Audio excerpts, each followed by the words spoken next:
In this video I will show you how to send WhatsApp messages without saving the number on your phone. For this, go to your phone or computer and then open any web browser like Chrome or Safari.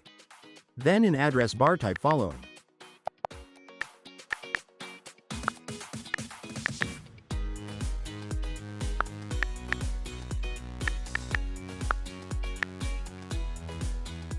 Here replace phone number with the full phone number including the country code.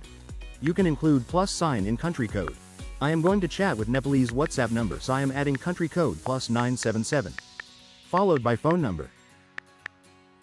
Then click on Go button to search the result. If you get this pop-up, click on Allow. It will open WhatsApp and you can start chat with that contact as shown here. This approach works both on mobile devices and desktop browsers. Hope you like this. Please like, share and subscribe for similar videos. Also click on bell icon so that you will not miss any update.